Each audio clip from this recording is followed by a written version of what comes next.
Haleluya. Saudara dimanapun engkau berada, saya undang kau boleh bangkit berdiri bersama. Lihat kiri kananmu dengan senyum yang lebar, senggol dia dan katakan bersukacita, bersukacita.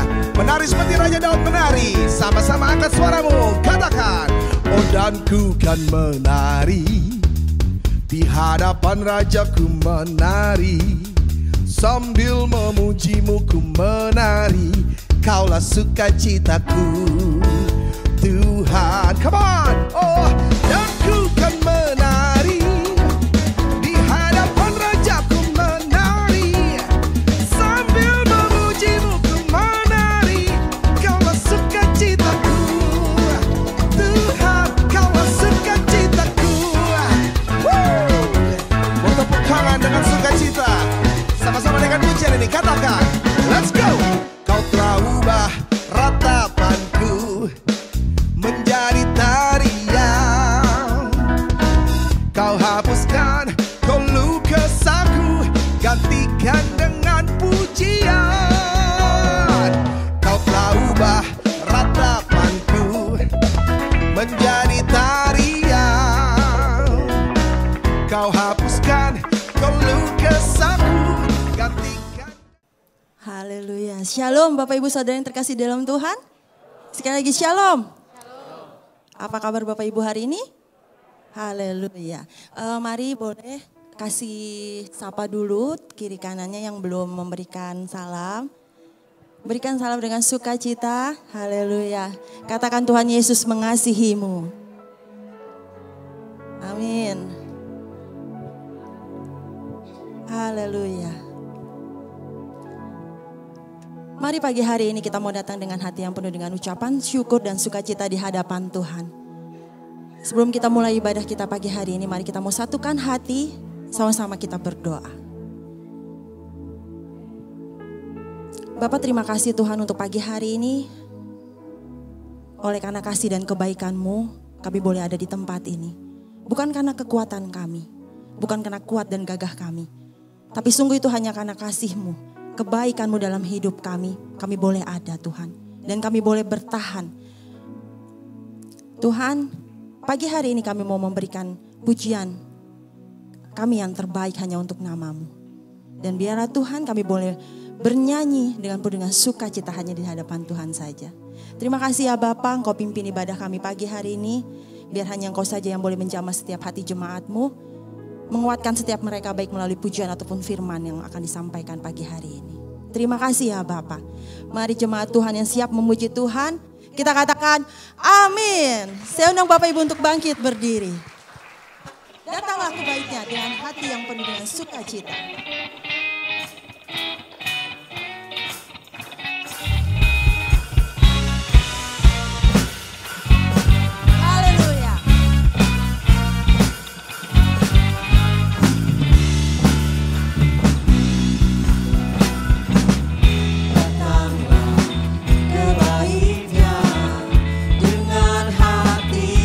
Syukur ke dalam pelataran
Bersyukurlah kepada Tuhan, sebab Dia baik, bahwasanya untuk selamanya kasih setianya.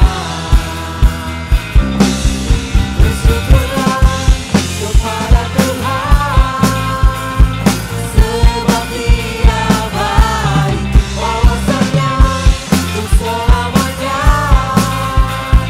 kasih setianya. Bersyukurlah kepada Tuhan, sebab Dia baik, bahwasanya untuk selamanya kasih setianya. Bahwasanya untuk selamanya, bahwasanya untuk selamanya, bahwasanya untuk selamanya kasih setianya. Bersyukurlah, Haleluya. Kita mau naikkan syukur kita kepada Tuhan. Kita mau tetap memuji Dia.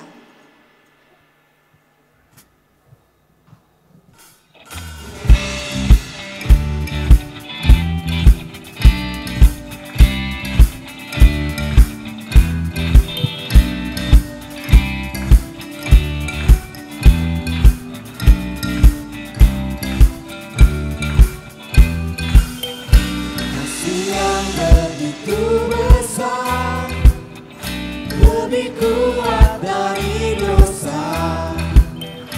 Kasih yang menemukanku, selamatkan dan pulihkanku. Ku naikkan syukurku, ku takkan berhenti memuji, meninggikan namamu selalu, menari, memuliakanmu. Dibebaskan, dibangkitkan, hidup yang kau dan kini hanya untukmu.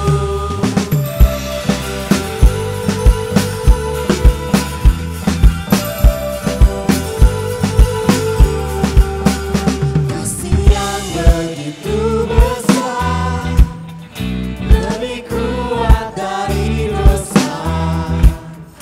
Kasih yang menemukanku, selamatkan dan pulihkanku. Ku naikkan syukurku, ku takkan berhenti memuji, meninggikan namamu selalu, menari, memuliakanmu. Dibebaskan, dibangkitkan, hidup yang kau dan kini hanya untukmu.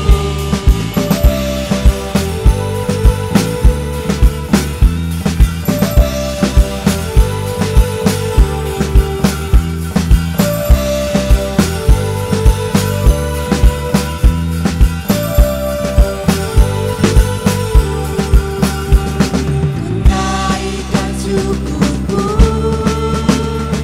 ku naikkan syukurku, ku takkan berhenti memuji, meninggikan namamu selalu, menari, memuliakanmu.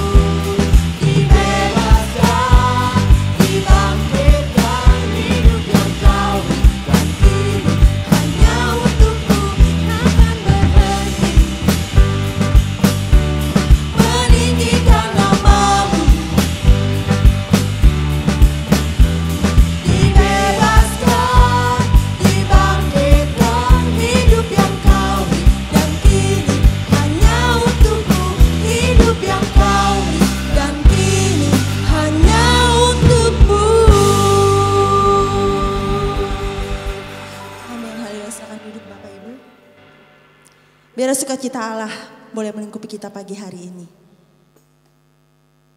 Kita sudah memasuki pagi pertama di bulan Desember dan 11 bulan belakangan penyertaan Tuhan ada dalam hidup kita. Apapun permasalahan hidup kita, musim kehidupan kita, gelombang kehidupan yang terjadi dalam hidup kita masih bertahan sampai hari ini. itu hanya karena kasih setia Tuhan dalam hidup kita. Mari pagi ini bawa persembahan hatimu kepada Tuhan. Kita mau memuji Dia. Karena Dia adalah penolong dalam hidup kita. Gunung batu kekuatan kita. Terima kasih Tuhan.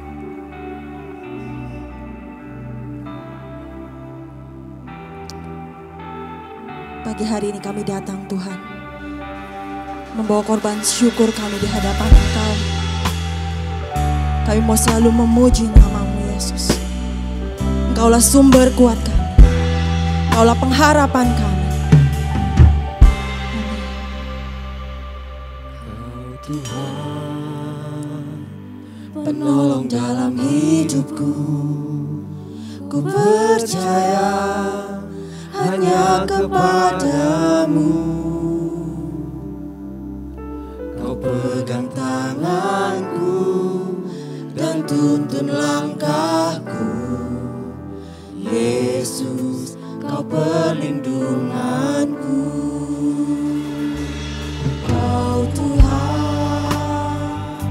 kekuatan dalam hidupku, penolongku dalam kesesakan.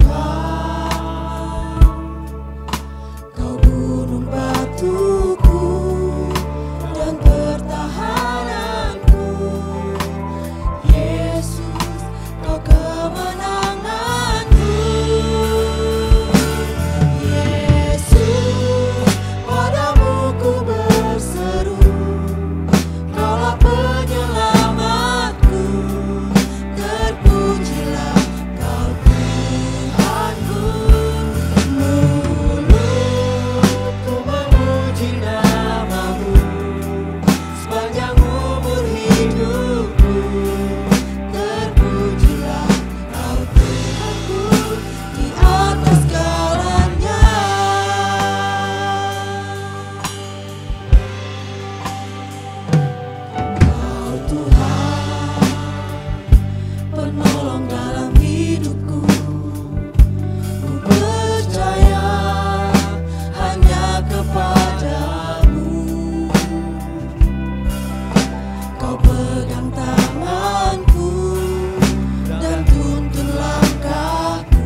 Terpujilah Kau Tuhanku di atas segalanya. Yesus, padamu ku berseru. Hanya kepadamu kami berseru Tuhan. Kaulah Tuhan penyelamat kami. Biarlah mulut kami memuji nama-Mu Tuhan. Sepanjang hidup kami Tuhan. Terpujilah Kau Tuhanku di atas segalanya.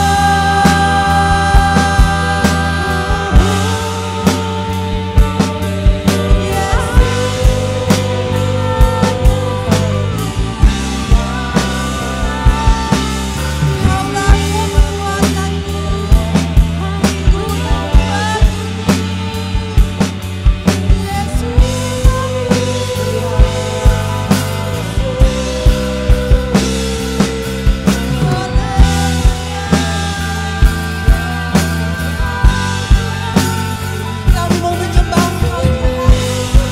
Terima kasih Yesus. Engkaulah gunung batu kekuatan kami Tuhan. Engkaulah sumber kekuatan kami. Engkaulah pertahanan kami Bapa.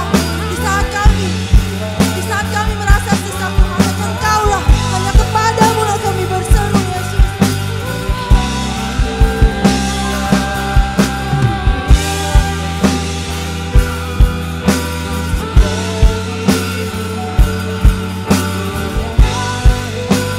Sebab hanya Engkau yang layak terima pujian. Sebab hanya Engkau yang termulia. Hanya Engkau ya Tuhan. Hanya Engkau Bapa. Terima kasih Yesus. Terima kasih Yesus.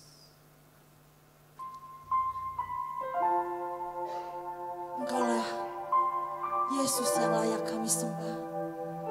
Engkau yang termulia. Terima kasih Yesus.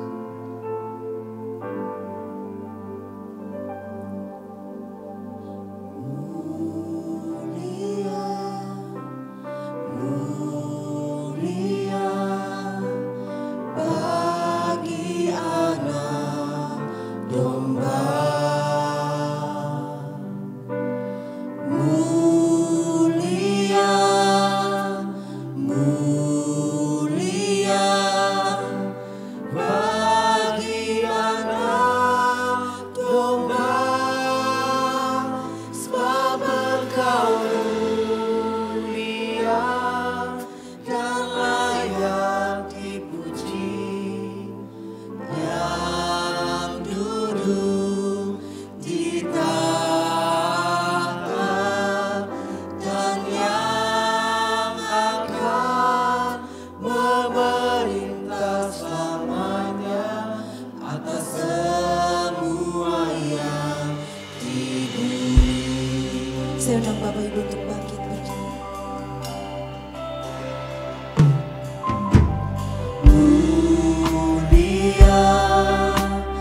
Terima kasih Tuhan, bersyukur untuk pagi hari ini kami sudah memuji dan menyembah Tuhan. Dan sekarang kami akan mendengarkan firman Tuhan. Tuhan pimpin pemberitaan firman ini dari awal hingga akhirnya.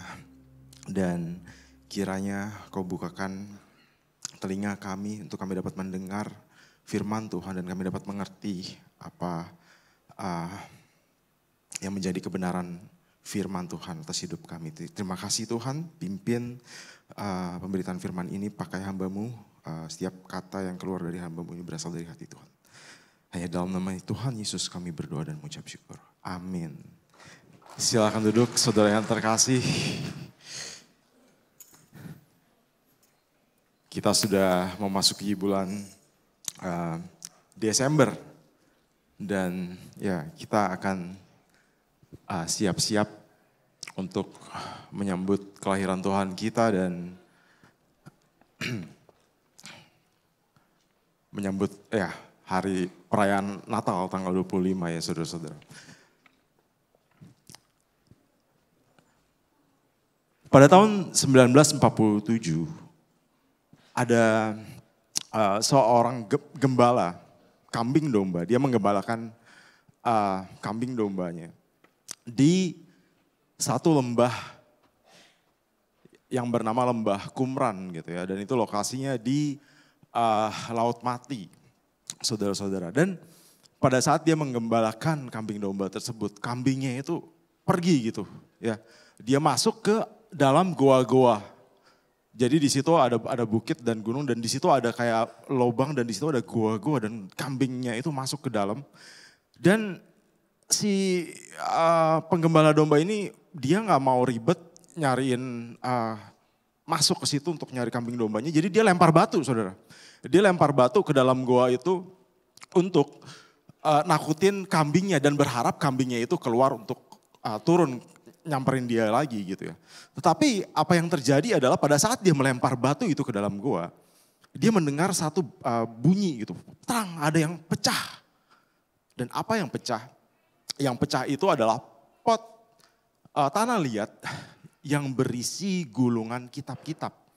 Nah saudara-saudara, si gembala ini pada tahun 1947 dia menemukan salah satu artefak atau naskah kuno yang terpenting di sepanjang sejarah manusia. Jadi apa yang dia temukan di dalam goa itu adalah gulungan kitab yang kita sebut dengan Dead Sea Scroll atau gulungan kitab Laut Mati. Apa itu isinya? Gulungan kitab Laut Mati, saudara-saudara. Jadi ternyata gulungan kitab Laut Mati ini adalah Alkitab Perjanjian Lama. Semua kitab Alkitab Perjanjian Lama kecuali kitab Ester. Jadi semua Alkitab Perjanjian Lama ada di gulungan kitab Laut Mati ini. Dan pada saat para ilmuwan meneliti dengan carbon dating itu kita bisa tahu umur suatu benda bersejarah gitu ya.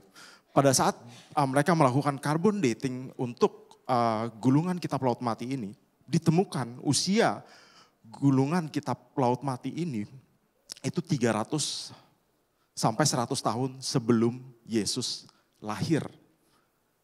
Dan pada saat diteliti, kitab-kitab ini saudara-saudara, isinya itu sama dengan kitab yang kita miliki sekarang.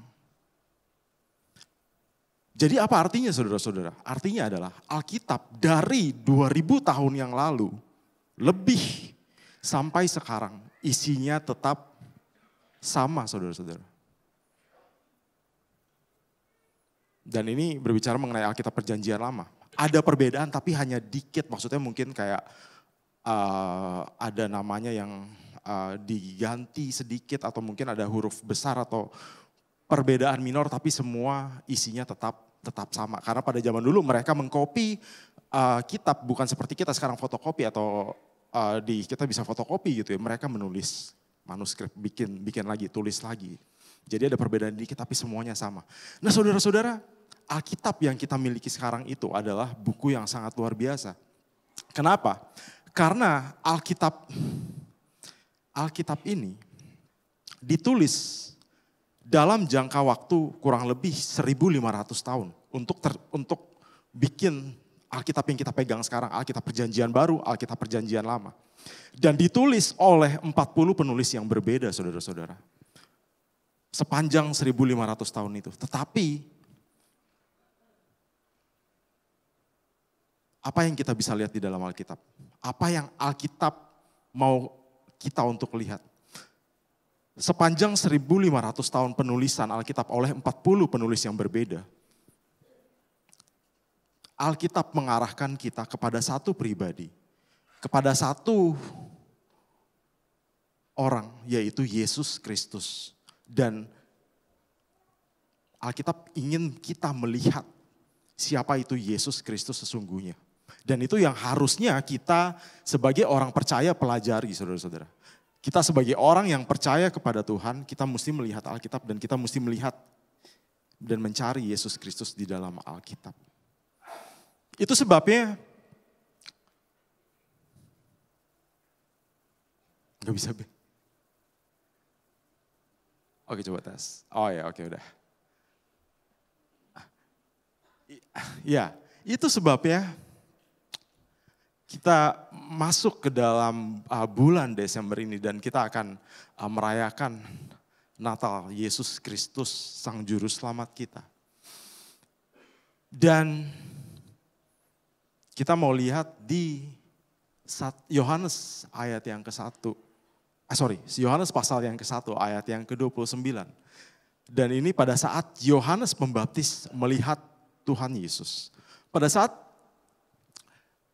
Yohanes Pembaptis melihat Yesus datang kepadanya dan ia berkata, Yohanes Pembaptis berkata seperti ini, saudara-saudara. Lihatlah anak domba Allah yang menghapus dosa manusia. Dia gak cuma ngomong sekali, esokan harinya dibilang, dan ketika ia melihat Yesus lewat, ia berkata, lihatlah anak domba Allah. Yohanes Pembaptis memberitahu orang di sekitarnya, termasuk kita, untuk lihat Yesus nih, anak domba Allah yang menghapus dosa dunia. Pada saat dia bilang lihat, berarti dia sedang ngasih tahu, "Woi, fokus. Lihat nih pribadi ini, lihat Yesus, siapa dia? Dia adalah anak domba Allah yang menghapus dosa dunia, saudara-saudara." Dan pada saat dia mengatakan Yesus ini anak domba Allah, maksudnya apa, saudara-saudara? Apa yang dimaksud dengan anak domba Allah? Untuk itu kita melihat dulu, kita mau lihat saudara-saudara, siapa itu Yohanes Pembaptis. Ya, Yohanes Pembaptis ini, ya di Maleaki, ya di kitab terakhir Perjanjian Lama, dia dinubuatkan kalau Yohanes Pembaptis ini adalah utusan Tuhan supaya ia mempersiapkan jalan di hadapanku. Di Yesaya dikatakan ada suara yang berseru-seru, persiapkanlah di padang gurun jalan untuk Tuhan, luruskanlah di padang belantara jalan raya bagi Allah kita. Jadi Yohanes Pembaptis ini sedang mempersiapkan jalan untuk Tuhan. Dan dia adalah nabi seperti Nabi Elia, dia pakai baju kulit, dia makan belalang gitu ya dan minum madu. Dan dia ini adalah nabi yang kalau saya sebut gitu ya, dia berada di dunia lama, perjanjian lama. Tetapi juga kakinya udah nyentuh di perjanjian baru. Jadi ini mobil, kalau di ibarat mobil gitu, kayak mobil hybrid saudara-saudara. Ya, mobil hybrid itu maksudnya dulu kita mobil bensin gitu ya, sekarang mau menuju mobil listrik. Mobil hybrid itu tengah-tengah gitu ya, kayak mobil saya gitu mobil hybrid. Jadi dia setengah pakai bensin, setengah pakai listrik gitu. Nah si Yohanes Pembaptis, dia nabi yang ada di perjanjian lama, tapi dia sudah melihat perjanjian baru itu, dia melihat Kristus. Jadi dia ada di antara dua dunia, perjanjian lama dan perjanjian baru. Dan apa yang Yohanes Pembaptis mau kasih tahu dan apa tugas dia? Tugas dia adalah dia mempersiapkan jalan untuk Tuhan. Ya, mempersiapkan di padang gurun jalan untuk Tuhan dan meluruskan di padang belantara jalan untuk Allah kita. Jadi dia mengawali Yesus Kristus sebelum Yesus memulai pelayanan. Dia bilang, lihatlah, fokus semua, ini anak domba Allah yang menghapus dosa dunia. Nah saudara-saudara, untuk mengerti konsep anak domba Allah, maksudnya kenapa Tuhan Yesus disebut anak domba Allah? Kita mesti mengerti dan mempelajari sedikit mengenai sistem pengorbanan dalam perjanjian lama.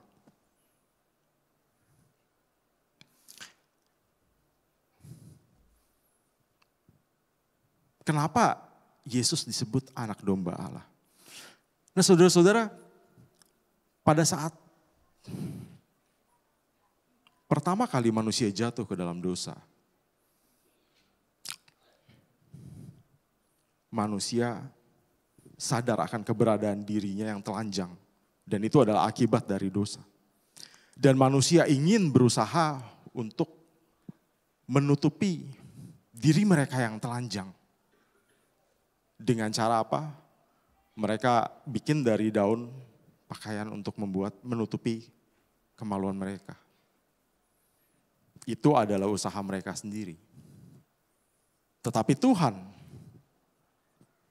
akhirnya membuatkan pakaian dari kulit binatang untuk manusia Adam dan Hawa. Dan dari sini dimulailah sistem yang namanya pengorbanan hewan. Karena pada saat ini, pada saat kejadian pasal 3 ayat 21, Tuhan membuat pakaian dari kulit binatang. Pada saat itu adalah pertama kali di mana hewan dikorbankan untuk apa? Untuk menutupi akibat dosa manusia. Dan pola itu berlanjut terus saudara-saudara. Pola itu berlanjut terus pada saat Habel mempersembahkan korban persembahan. Kita tahu ya kisah Kain dan Habel. Kita pasti tahu semua ya. Kisah Kain dan Habel mempersembahkan korban persembahan anak sulung kambing dombanya, yakni lemak-lemaknya. Dan Tuhan mengindahkan Habel dan korban persembahannya itu. Jadi ada korban persembahan hewan yang diberikan untuk Tuhan dan Tuhan berkenan atas korban persembahan Habel. Dan pada saat Bahtera surut, Nuh juga mendirikan mezbah bagi Tuhan. Dan dari segala binatang yang tidak haram dan segala burung diambil beberapa ekor. Lalu ia mempersembahkan korban bakaran di atas mezbah. Jadi ada pola pengorbanan hewan dalam perjanjian lama, dimulai dari Taman Eden. Anak-anak Adam, berarti Adam juga melakukan karena anak-anaknya pasti belajar dari papanya gitu ya. Nuh juga melakukan, dan Abraham ketika Tuhan menampakkan diri pada Abraham, aku akan memberikan negeri ini kepada keturunanmu, dan di situ Abraham juga mendirikan mezbah bagi Tuhan. Nah, kenapa saudara-saudara, kenapa konsep pengorbanan hewan atau domba ini dilakukan oleh Tuhan? Karena saudara-saudara, dalam Alkitab dan dalam cara kerja Alkitab dikatakan kalau di Imamat 17 ayat 11, nyawa makhluk itu ada di dalam darah. Dan dikatakan darah mengadakan pendamaian dengan perantaraan nyawa. Jadi mesti ada darah yang ditumpahkan untuk mengadakan perdamaian. Dan di Ibrani 9 ayat 22 dikatakan, dan hampir segala sesuatu disucikan menurut hukum Taurat dengan apa? Dengan darah. Dan tanpa penumpahan darah, nggak ada pengampunan, saudara-saudara. Kita mesti mengerti konsep ini untuk kita dapat melihat kenapa Yohanes bilang, ini loh, ini anak domba Allah yang menghapus dosa dunia. Kalau kita nggak mengerti konsep ini, saudara-saudara, kita nggak tahu kenapa ini si anak domba Allah maksudnya apa gitu, dia polos gitu, lucu gitu. Ada arti yang lebih mendalam.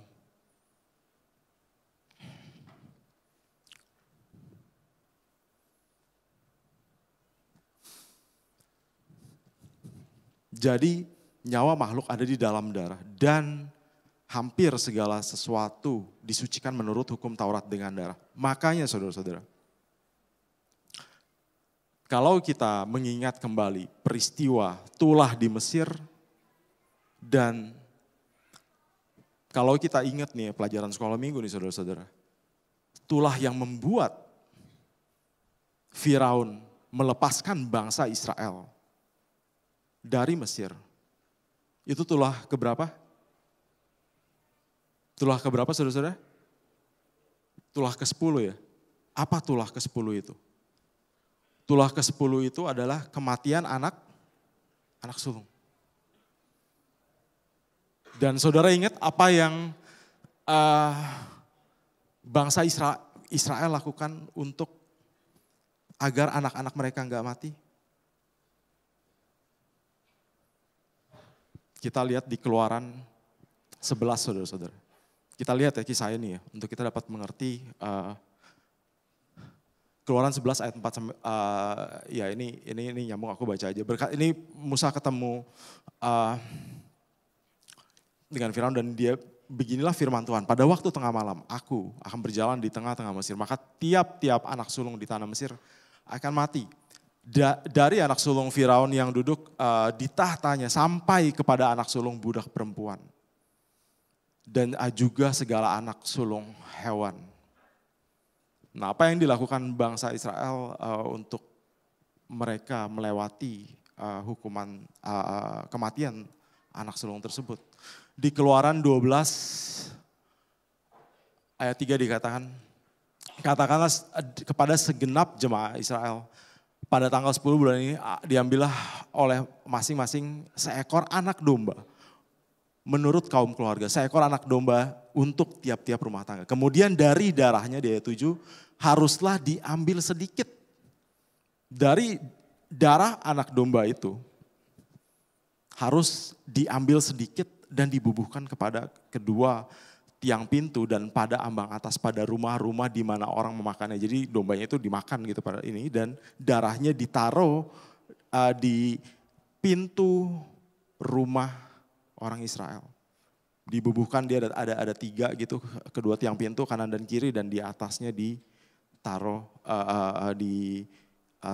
berikan tanda darah gitu ya. Dan darah itu menjadi tanda bagimu pada rumah-rumah di mana kamu tinggal. Apabila aku melihat darah itu, maka aku akan lewat daripada kamu.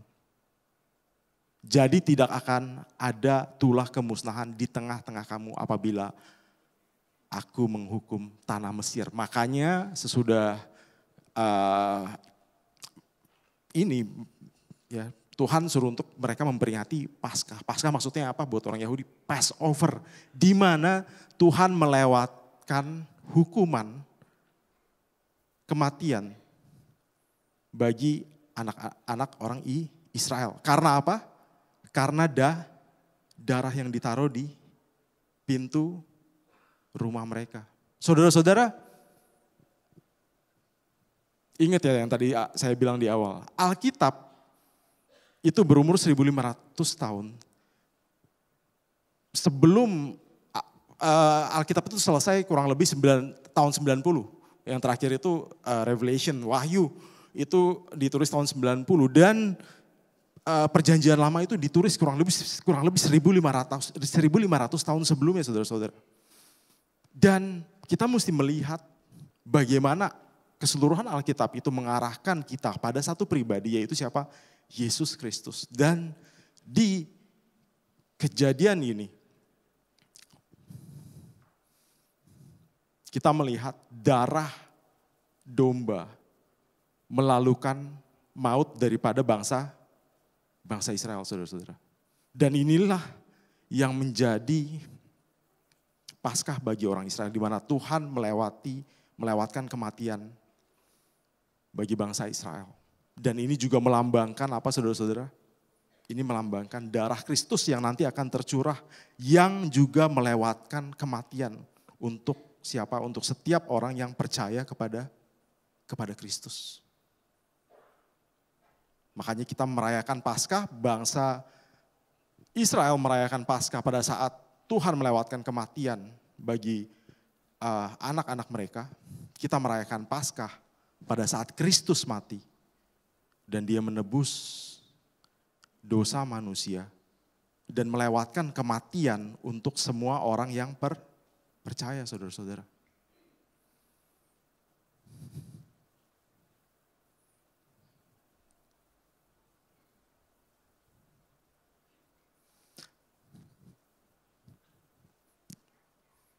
Dan ini kita mesti belajar kalau kita ditanya, dalam kekristenan, oleh apa manusia dibenarkan, saudara-saudara? Saya akan membahas 3 aspek. Yang pertama, ini kita lihat di kitab Roma ya, saudara-saudara. Ada 3 yang saya mau share. Oleh apa manusia dibenarkan? Di Roma 3 ayat 23 sampai 24 dikatakan, karena semua orang telah berbuat dosa dan telah kehilangan kemuliaan Allah. Yang pertama adalah oleh kasih karunia. Dan oleh kasih karunia telah dibenarkan dengan cuma-cuma karena penebusan di dalam Kristus Yesus. Jadi yang pertama, kita dibenarkan karena kasih karunia Allah. Semata-mata ini saudara, ini hanya pemberian Allah. Bukan, ya ini nanti di Roma 3 ayat 28 dikatakan, bukan karena perbuatan kita. Tapi keselamatan kita, pembenaran kita, kita dibenarkan itu semata-mata hanyalah pemberian Tuhan, kasih karunia. Kita dikasih gratis loh nih keselamatan ini. Dan itu adalah kasih karunia yang telah Tuhan berikan. Dan kita dibenarkan oleh kasih karunia dengan cuma-cuma karena penebusan Kristus Yesus. Dan di Roma 3 ayat 28 dikatakan, karena kami yakin bahwa manusia dibenarkan karena apa? Iman. Iman terhadap siapa, saudara? Iman terhadap Kristus Yesus. Pada saat kita percaya kalau Tuhan Yesus itu adalah Tuhan dan Juru Selamat yang mati dan bangkit untuk menebus dosa-dosa kita. Dan bukan karena ia melakukan hukum Taurat. Nah di Roma 5 ayat 8 sampai 9 dikatakan seperti ini, saudara-saudara. Akan tetapi Allah menunjukkan kasih-Nya kepada kita. Karena Kristus telah mati untuk kita. Ketika ia masih berdosa, lebih-lebih karena kita sekarang telah dibenarkan oleh apa, saudara? Darahnya. Kita pasti akan diselamatkan dari muka Allah. Jadi kita dibenarkan juga oleh apa, saudara-saudara? Darah Kristus. Makanya untuk mengerti kenapa Yohanes Pembaptis bilang, woi lihat, fokus nih. Kristus, Yesus, dia adalah anak domba Allah. Kita mesti mengerti ini, saudara-saudara. Kalau manusia itu dibenarkan oleh kasih karunia Tuhan, oleh iman kita kepada Kristus, dan oleh darah Kristus, saudara-saudara.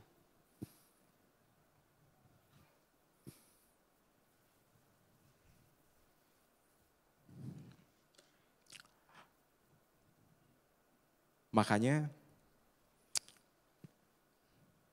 ini kita balik ya saudara-saudara. Kita balik, kalau tadi Musa ini kita balik ke leluhur ya. Kakek moyangnya orang Israel, Abraham. Kenapa dia disebut orang beriman dan kenapa dia dari keturunan Abraham semua umat manusia di muka bumi ini mendapatkan berkat.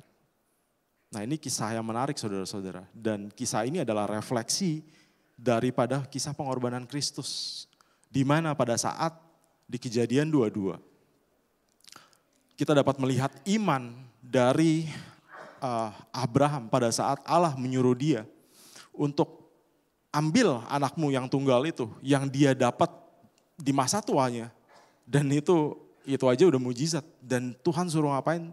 Suruh untuk Abraham, kamu ambil anakmu satu-satunya, Ishak. Dan kamu pergi ke daerah Moria dan nanti akan dikasih tahu di gunung mana kamu akan mengorbankan si Ishak ini. Dan yang menarik saudara-saudara, di ayat ketiga dia nggak dibilang kalau Abraham ini bersusah hati dan kayak, oh gue gak rela nih, ini anak gue satu-satunya, kenapa gue mesti korbanin dia. Tapi di ayat 3 dikatakan keesokan harinya pagi-pagi bangunlah Abraham dan dia gak ada komen apa-apa. Ia memasang pelana keledainya dan memanggil kedua orang bujang beserta Ishak anaknya. Ia membelah juga kayu untuk korban bakaran lalu berangkatlah ia dan pergi ke tempat yang dikatakan Allah kepadanya. Ini adalah iman Ishak kepada siapa? Kepada Tuhan. Dia begitu percaya Tuhan akan apa yang Tuhan katakan, dan dia nggak pakai mikir-mikir lagi. Tuhan udah katakan ini, gue langsung jalan. Ini berbicara mengenai iman Ishak, saudara-saudara. Iman daripada Abraham kepada Tuhan.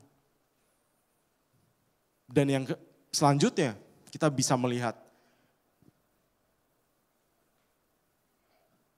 kasih karunia Tuhan. Dan sampailah mereka ke tempat yang dikatakan Allah kepadanya. Lalu Abraham mendirikan mezbah di situ. Kita tahu kisahnya ya saudara-saudara. Ya ini saya kadang-kadang skip gini, saya berasumsi saudara udah pasti tahu kisahnya ya. Karena ini kisah sekolah minggu gitu kan. Disusunlah kayu diikatnya Ishak anaknya itu dan diletakkannya di mezbah itu di atas kayu api. Sesudah itu Abraham mengulurkan tangannya lalu mengambil pisau untuk menyembelih anaknya. Dia akan mau potong si Ishak ini. Tetapi berserulah malaikat Tuhan dari langit kepadanya. Abraham, Abraham. Sautnya, ya Tuhan. Lalu ia berfirman, jangan bunuh anak itu dan jangan kau apa-apakan dia. Sebab telah ku ketahui sekarang bahwa engkau takut akan Allah dan engkau tidak segan-segan untuk menyerahkan anakmu yang tunggal kepadaku. Lalu Abraham menoleh dan melihat seekor domba jantan. Saudara-saudara,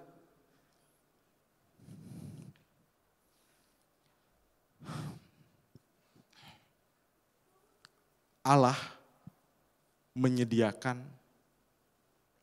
korban anak domba jantan untuk Abraham persembahkan kepada siapa? Tuhan. Allah menguji iman Abraham dan Abraham lewat ujian itu. Abraham dia begitu beriman kepada Tuhan sampai dia nggak mempertanyakan, oh gue mesti korbankan anak ini. Tetapi saudara-saudara, pada saat Abraham mau mengorbankan anaknya Ishak, Tuhan menyediakan domba jantan yang tanduknya tersangkut dalam belukar. Abraham memanggil domba itu lalu mengorbankannya sebagai korban bakaran pengganti anaknya. Ini berbicara mengenai kasih karunia Tuhan memberikan korban. Tuhan yang memberikan, saudara-saudara. Dan Abraham menamai gunung itu Tuhan menyediakan. Tuhan menyediakan, sebab itu sampai sekarang dikatakan di atas gunung Tuhan akan disediakan. Lihat ya saudara-saudara, di atas gunung Tuhan akan disediakan. Untuk kedua kalinya berserulah, disediakan apa? Disediakan korban bakaran. Ya, tertumpah darah lagi untuk pengorbanan mezbah korban bakaran gitu ya saudara-saudara. Untuk kedua kali berserulah malaikat itu dari langit kepada Abraham. Katanya, aku bersumpah demi diriku sendiri, demikianlah firman Tuhan. Karena engkau telah berbuat demikian, engkau tidak segan-segan untuk menyerahkan anakmu yang tunggal kepadaku. karena imannya Abraham, dia nggak segan-segan saudara untuk menyerahkan Ishak kepada Tuhan sebagai korban persembahan. Dan Tuhan menyediakan apa? Tuhan menyediakan domba untuk pengganti Ishak.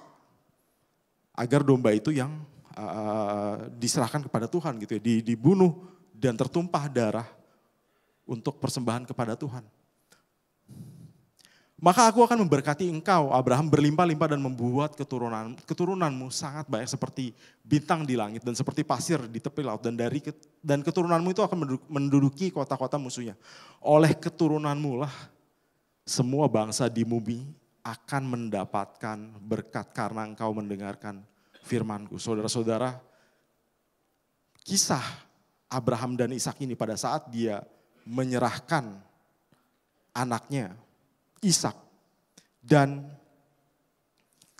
Tuhan memberikan pengganti yaitu domba. Saudara-saudara, dan di ayat 18 dikatakan, dan dari keturunanmu lah semua bangsa di bumi ini akan mendapatkan berkat. Ini mengarahkan kita ke siapa saudara-saudara? Ini mengarahkan kita ke salib Kristus. Di mana di Bukit Golgota, Tuhan sedang memberikan domba pengganti. Yang tadinya mereka mengorbankan domba untuk mereka memperoleh keselamatan dan pengampunan dosa. Sama Tuhan dibalik. Kalau ini perhatiin ya saudara-saudara ya. Kalau Abraham mau kasih Ishak, Tuhan kasih pengganti domba. Bangsa Israel kasih domba, dikasih siapa sama Tuhan? Dikasih anaknya saudara-saudara. Dikasih anaknya. Kenapa? Karena Tuhan yang menyediakan saudara-saudara. Karena segala sesuatu, kehidupan kita, keselamatan kita, iman kita itu berasal daripada Tuhan. Dan akan kembali untuk Tuhan. Dan segala kemuliaan hanya untuk Tuhan saudara-saudara. Makanya kita harus mengerti dan melihat perjanjian lama. Dan kita dapat melihat Kristus saudara-saudara di dalam kisah-kisah perjanjian lama ini saudara-saudara.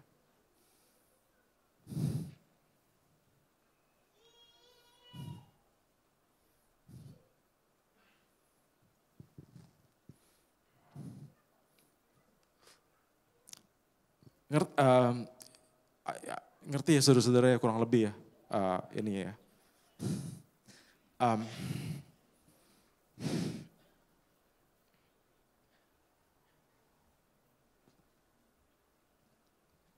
Karena itu pada saat Yohanes bilang, lihatlah anak domba Allah yang menghapus dosa manusia. Saudara-saudara ini sebelum Yesus memulai pelayanannya. Dan tadi siapa Yohanes Pembaptis? Dia yang meluruskan jalan bagi Tuhan. Apa tugasnya Yohanes Pembaptis saudara-saudara? Yang tadi saya bilang dia kayak mobil hybrid gitu ya. Dia dari perjanjian lama dan dia perjanjian baru. Dia sedang mengarahkan semua umat manusia untuk lihatlah. Fokus semuanya, fokus, lihat nih. Anak domba Allah, Yesus Kristus yang menghapus dosa manusia saudara-saudara. Itu yang menjadi misi tugas dari si Yohanes Pembaptis dan yang menjadi tugas dari Tuhan Yesus. Dia adalah pribadi yang menghapus dosa manusia. Dan untuk kita memasuki bulan Desember dan kita akan merayakan Natal dan kita akan mengingat kembali dan kita mau juga sama seperti apa yang sudah Yohanes katakan. Saya juga Yohanes saudara-saudara. udah membaptis juga sih. Tapi bukan cuma. Lihatlah anak domba Allah. Lihat, fokus saudara-saudara. Ini Kristus Yesus datang ke dunia, dia lahir untuk apa? Untuk mati dan menghapus dosa manusia. Amin. Untuk firman Tuhan, saya undang pelayan perjamuan untuk maju ke depan dan pelayan musik untuk maju ke depan. Kita mau naikkan itu pujian haleluya bagi anak domba.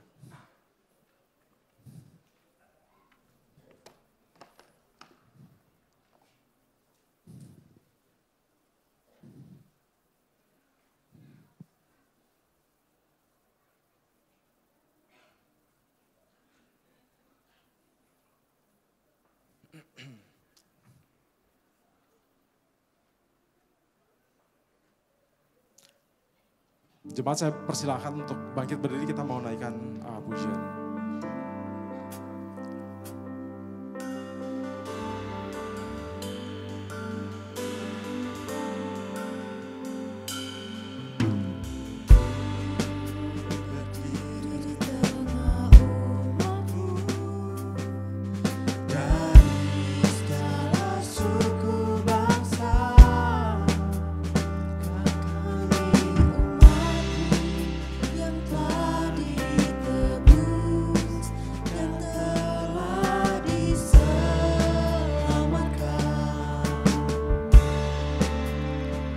Yang telah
ditebus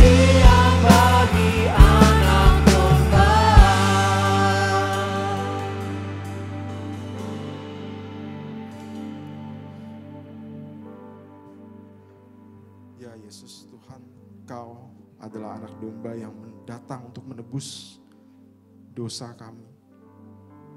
Tuhan, kami bersyukur untuk karya penebusan Tuhan. Dan pada saat sekarang ini kami akan mengingat kembali kebaikan Tuhan. Mengingat kembali anak domba Allah yang datang ke dunia untuk menebus dosa manusia.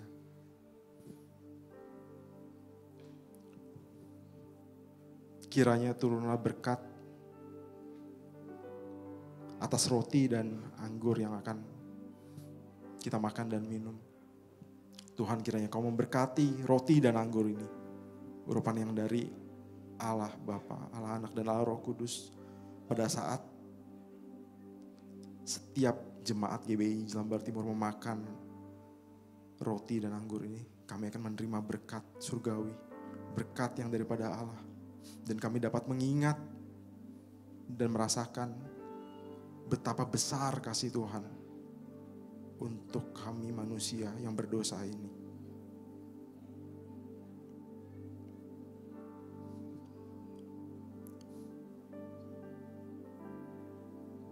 Jemaat, dipersilahkan duduk. Roti dan anggur dibagikan. Dan kita menaikkan pujian ini kembali.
Jemaat dipersilakan untuk berdiri, dan apakah di antara jemaat ada yang belum menerima roti dan anggur? Kalau ada yang belum terima boleh angkat tangannya.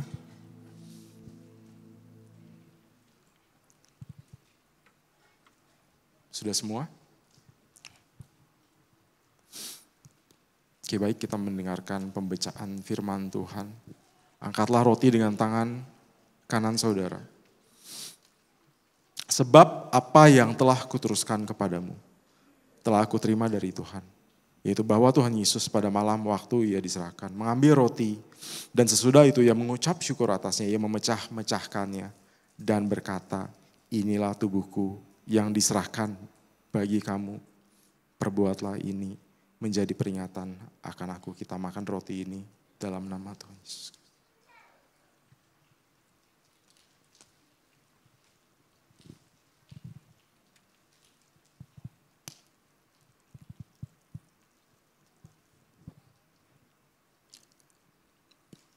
Angkatlah anggur dengan tangan kanan saudara. Demikian juga yang mengambil cawan sesudah makan lalu berkata, cawan ini adalah perjanjian baru yang dimeteraikan oleh darahku. Perbuatlah ini setiap kali kamu meminumnya menjadi peringatan akan aku. Sebab setiap kali kamu makan roti ini dan minum cawan ini, kamu memberitakan kematian Tuhan sampai ia datang. Kita minum anggur ini dalam nama Tuhan.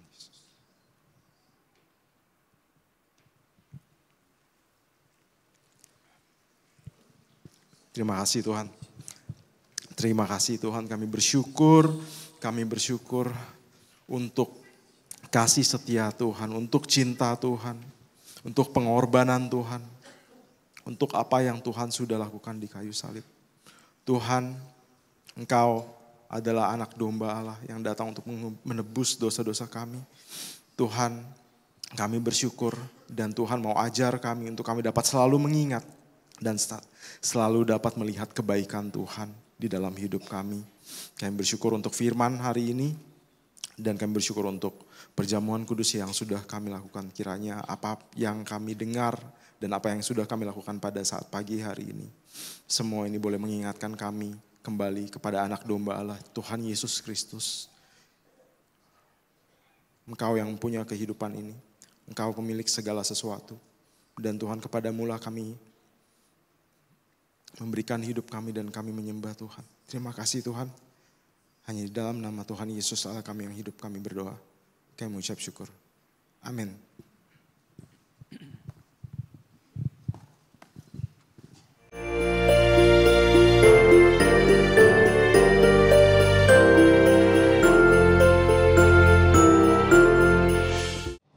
Shalom, tanpa terasa kita sudah berada di penghujung tahun 2024. Saya berdoa kiranya damai sejahtera dan sukacita Allah terus mengalir di dalam kehidupan kita. Mari bersama kita menyimak informasi penting untuk sepanjang minggu ini. Siang ini pukul 12, Youth Sunday Service akan bersama-sama belajar tentang buah roh yaitu kesetiaan. Anak-anak muda diundang untuk hadir di dalam Youth Sunday Service di Gedung 52 lantai 2. Dan pada hari Rabu, para wanita diundang untuk hadir di dalam ibadah WBI yang akan membahas tentang pembawa damai yang akan dilayani oleh Bapak Agus Durantes. Pada tanggal 7 Desember, kembali kita bersama-sama untuk berdoa di morning prayer yang diadakan pada pukul 5:30 pagi. Minggu 8 Desember 2024, ibadah raya diadakan pada pukul 8 pagi dan kita akan dilayani oleh Bapak Himawan Hadiraharja dengan tema Terang Dunia. Dilanjutkan pada pukul 10 pagi, anak-anak diundang hadir di dalam ibadah anak di Gedung 52 lantai 2. Dan pada pukul 5 sore, Youth Sunday Service akan mengadakan ibadah spesial Christmas yang akan dilayani oleh Andre Tunggal dengan tema No Christmas Without Christ. Dan untuk anak-anak silakan hadir di dalam ibadah spesial Natal pada tanggal 15 Desember pada pukul 4 sore di Gedung 52 lantai 3. Dan kali ini kita akan dilayani oleh Kak Hari Gideon dengan tema Forever Jesus. Dan untuk Bapak Ibu sekalian, mari bersama-sama kita akan merayakan kelahiran Tuhan Yesus pada tanggal 25 Desember. Ibadah Natal akan diadakan 2 sesi. Sesi pertama pada pukul 3 sore dan sesi kedua diadakan pada pukul 6 sore. Bagi Bapak Ibu yang ingin mengikuti ibadah Natal, wajib untuk melakukan registrasi untuk mengetahui kapasitas kursi yang tersedia. Demikian informasi penting untuk minggu ini. Selamat hari Minggu, Tuhan Yesus memberkati. Puji Tuhan. Siapa yang bersuka cita pagi hari ini? Boleh lambaikan tangan saudara. Kasih senyumnya dong ke kanan kirinya. Asik. Oke. Puji Tuhan. Izinkan saya atas nama jemaat mengucapkan terima kasih kepada Bapak Gembala, Bapak Johannes Sandijaya yang sudah menyampaikan kebenaran firman Tuhan. Dan untuk setiap pelayan perjamuan kudus, Tuhan Yesus memberkati. Dan kiranya setiap kita yang sudah mendengar, menerima firman Tuhan, kita juga boleh menjadi pelaku firman Tuhan. Yaitu bagaimana kalau kita sadar bahwa Kristus sudah mati atas dosa-dosa kita dan kita diselamatkan, biarlah kita juga bersama-sama bergerak untuk kita mengabarkan kabar baik ini bagi setiap orang. Amin. Saudara mau menyampaikan kabar baik ini kepada setiap orang bahwa di luar sana masih banyak orang butuh Tuhan. Di luar sana masih banyak orang yang membutuhkan kebaikan dan kasih karunia Tuhan atas kehidupan mereka. Ya, Dan saat ini saya juga menyambut kehadiran Bapak Ibu Saudara yang mungkin baru pertama kali hadir, jika ada dan boleh berkenan lambaikan tangan saudara yang pertama kali hadir. Puji Tuhan, selamat datang di keluarga besar GBI Jelambar Timur. Dan jikalau belum ada tempat ibadah tetap, kami mengundang kembali untuk hadir setiap hari Minggu pukul 8 pagi di tempat ini. Kemudian saya ingin mengingatkan buat setiap kita yang sudah mengambil amplop persembahan Natal, Bapak Ibu Saudara bisa mengembalikannya dengan isi ya. Di lantai 1 ya, di depan lift itu ada kotak mika. Ya, kotak warna bening, nggak ada warnanya, bening ya. Masukkan amplopnya di situ, atau ya nggak perlu minta amplop juga nggak apa-apa, bisa langsung transfer ke rekening yang tertera di layar, kemudian dikasih notes Natal atau persembahan Natal ya. Tuhan Yesus memberkati, dan saya yakin dan percaya hari ini bicara tentang korban persembahan. Kita hari ini mungkin gak kasih hidup kita untuk dipersembahkan di atas mezbah Tuhan, tetapi kita juga mempersembahkan dari apa yang Tuhan sudah beri atas kehidupan kita. Dan biarlah itu boleh menjadi pemberian kita yang terbaik, khususnya di momen Natal ini di mana kita bisa merayakan kelahiran Tuhan Yesus di tengah-tengah kita. Amin saudara. Siap memberi yang terbaik, dan kami juga mengucapkan terima kasih buat jemaat yang sudah mengembalikan amplop-amplop Natal. Tuhan Yesus memberkati. Dan ada beberapa hal penting yang saya mau sampaikan. Yang pertama adalah, tadi sudah disampaikan di pengumuman bahwa untuk mengikuti ibadah Natal wajib melakukan registrasi atau pendaftaran. Pendaftaran ini dilakukan 2 cara. Yang pertama onsite, dan onsite itu baru dibuka minggu depan. Ya, dan onsite hanya dibuka setiap hari Minggu di ibadah raya. Ya. Dimulai dari jam 7:30 pagi sebelum ibadah dimulai sampai jam 8 pagi. Kalau ibadah udah mulai ditutup counternya. Dan itu counternya dibuka hanya di lantai 1 di depan lift. Tapi kalau misalkan aduh datangnya mepet nih, nanti aja deh selesai ibadah, boleh juga ya. Karena counternya akan dibuka kembali selesai ibadah di lantai 3 dan juga di lantai 4. Dan pendaftaran onsite hanya dilakukan pada tanggal 8 dan 15 Desember. Nah, cara daftarnya gimana? Contoh, saya mau bawa teman saya mau bawa keluarga saya, pastikan mereka hadir. Dan kemudian saya nanti ke counter saya bilang, yang daftar siapa? Willis. Yang ikut ibadah siapa? Willis, A, B, C, D, E gitu ya. Dan nanti nama-nama itu pastikan namanya sesuai dengan nanti yang hadir di tanggal 25 ya. Dan kemudian cara yang kedua adalah mendaftar secara online melalui link Google Form. Link Google Form ini nanti minggu depan akan dikasih lihat barcode-nya ya, supaya nanti tinggal ngebarcode dan langsung daftar secara online. Dan untuk pendaftaran online hanya dibuka dari hari Senin sampai hari Sabtu, linknya di open. Ya, jadi buat Bapak Ibu yang malas ngantri gitu ya, bisa langsung lewat Google Form. Tapi ini dibuka setiap hari Senin sampai Sabtu. Dan pendaftaran akan ditutup jika kapasitas kursi sudah penuh. Ya, jadi belum nyampe tanggalnya kok pendaftaran udah ditutup. Artinya kapasitas kita sudah penuh, puji Tuhan ya. Dan pendaftaran ini tidak dibuka melalui ibadah komisi. Jadi pendaftaran wajib dilakukan di ibadah raya ataupun secara online melalui link Google Form. Sampai sini paham ya? Jadi Bapak Ibu kalau mulai dari sekarang, aduh saya Natalan gak mau sendirian, saya pingin rame-rame, saya pingin ajak keluarga saya pingin ajak tetangga saya, teman saya. Mereka butuh Tuhan, mereka butuh kasih Tuhan. Doakan, kemudian ajak mereka dan kemudian daftarkan nama mereka pada saat pendaftaran dibuka. Amin saudara, bersemangat. Haleluya, semangatnya kayaknya colek kanan kirinya, semangat gak sih kamu? Haleluya ya, harus bersemangat ya. Karena ini adalah bagian kita untuk kita bisa menjangkau jiwa bagi Tuhan. Mereka masih perlu kasih Tuhan, mereka perlu juga keselamatan seperti kita yang sudah menerima keselamatan dari Yesus Kristus. Amin. Dan berikutnya adalah Ini khusus buat ibu-ibu ya. Ibu-ibu mau Natalan duluan nih besok. Ya, ibu-ibu akan Natalan duluan karena Natalan ini akan bergabung dengan Natalan Korda GBI DKI Jakarta. Ya, Natalan akan diadakan besok tanggal 2 Desember. Nah, diharapkan ibu-ibu yang sudah daftar untuk ikut Natalan Korda wajib hadir di gedung 35. Enggak 52 aja, Bu. Mana Bu Nini? 35 ya, di gedung 35 karena mobilnya standby di sana ya. Jadi besok ibu-ibu yang sudah daftar wajib sampai di gedung 35 jam 1 siang ya. Kalau lewat entar ditinggal ya, jadi jangan sampai lewat ya. Oke, saya rasa itu saja yang saya sampaikan dan mari kita sekali lagi bersama-sama menyambut sukacita Natal ini gak cuma buat kita. Ya, tetapi kita rindu banyak orang juga diberkati dan ajak tetangga, keluarga, doakan mereka untuk mereka juga bisa bergabung bersama dengan kita. Dan buat anak-anak ataupun buat anak-anak remaja silahkan ikut ibadah spesial Natal sesuai dengan kategori anak ataupun anak-anak muda.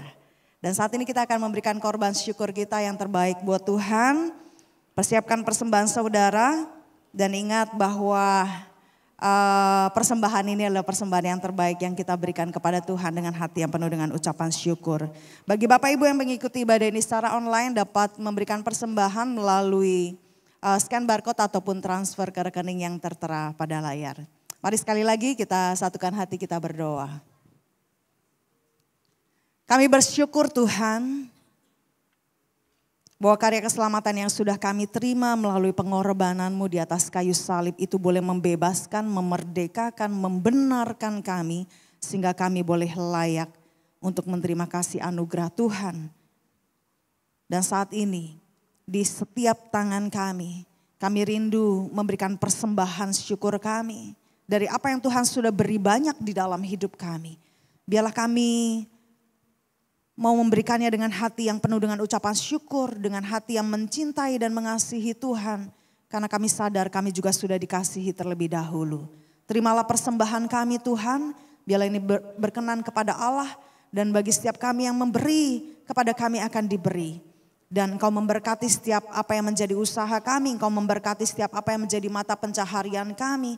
Dan kami percaya berkat-Mu selalu tercurah melimpah atas kehidupan kami. Terpujilah Tuhan, kami siap memberi yang terbaik hanya di dalam nama Tuhan Yesus. Amin. Selamat memberi yang terbaik bagi Tuhan.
Tuhan bersyukur untuk hari ini, bersyukur untuk kami boleh dapat berkumpul di tempat ini, bersekutu dengan saudara seiman kami boleh memuji, mendengarkan firman.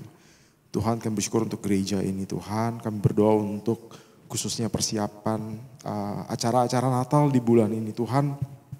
Semua persiapan yang dilakukan Tuhan mau menyertai, Tuhan mau memimpin, memberikan hikmat bagi para semua pelayan yang akan melayani dan para koordinator komisi yang akan mengatur semua jalannya ibadah Tuhan, mampukan mereka untuk mereka dapat melayani dengan semaksimal mungkin, berikan mereka hikmat, berikan mereka kemampuan sehingga pada saat nanti setiap ibadah-ibadah Natal yang berlangsung di gereja ini Tuhan, kami percaya kami dapat melihat jiwa-jiwa yang diselamatkan, kami dapat melihat ada orang yang diberkati melalui ibadah Natal yang akan berlangsung di bulan Desember ini. Tuhan kami berdoa untuk jemaat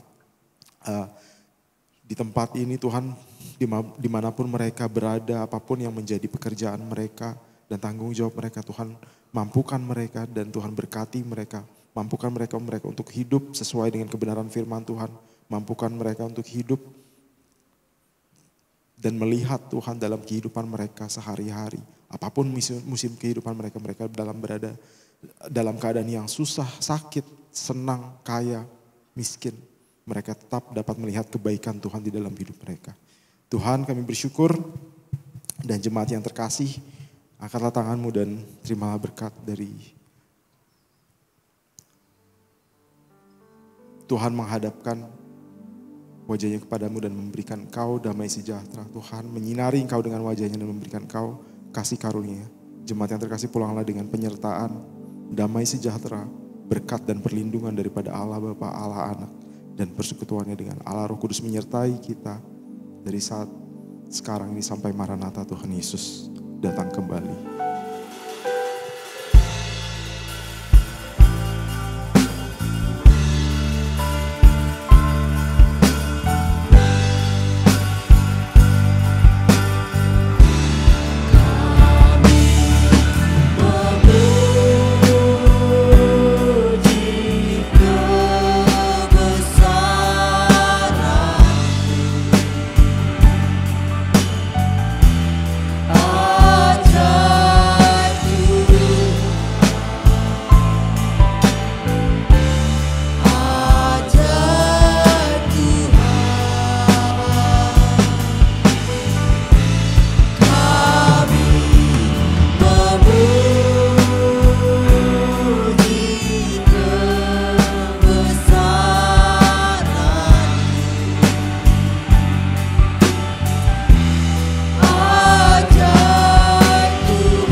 Tuhan Yesus memberkati.